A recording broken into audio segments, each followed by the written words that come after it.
What is smelting in metallurgy? Metallurgy में smelting किसे कहते हैं? देखते हैं इसका answer. Smelting, once the ores are converted to their oxides they are then reduced to obtain the respective metals। Roasting और calcination process के द्वारा मेटल ओर्स को उसके मेटल ऑक्साइड में कन्वर्ट करने के बाद उसको हम स्मेल्टिंग प्रोसेस के द्वारा रिड्यूस करते हैं और मेटल के रूप में प्राप्त करते हैं।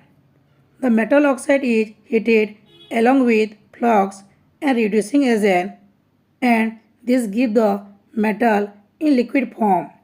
मेटल ऑक्साइड को फ्लक्स और रिड्यूसिंग एजेंट के साथ गर्म करते हैं और इसी प्रोसेस के द्वारा हमको मेटल लिक्विड फॉर्म में मिलता है। यहाँ पे जो फ्लक्स है वह एक प्यूरिफाइंग एजेंट है जो कि मेटल ऑक्साइड में पाए जाने वाले इम्प्योरिटी के साथ रिएक्ट करता है। This process is known as smelting.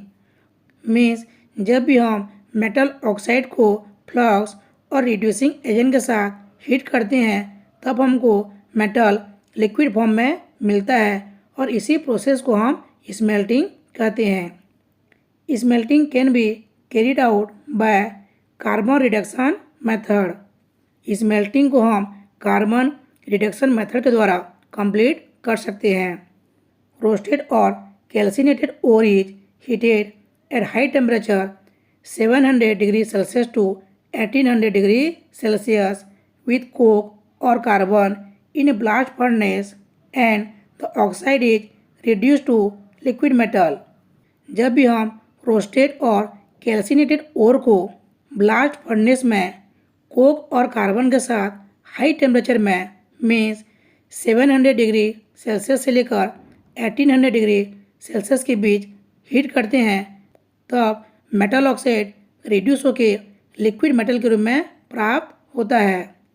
जैसे कि हम इस केमिकल इक्वेशन में देख सकते हैं, यहाँ पर जो मेटल ऑक्साइड है जिंक ऑक्साइड, यह रिड्यूसिंग एजेंट कार्बन के साथ हाई टेम्परेचर पर रिएक्ट कर रहा है और जिंक के रूप में रिड्यूस हो रहा है और इस प्रोसेस में कार्बन मोनोऑक्साइड बनता है जो कि रिलीज हो जाता है।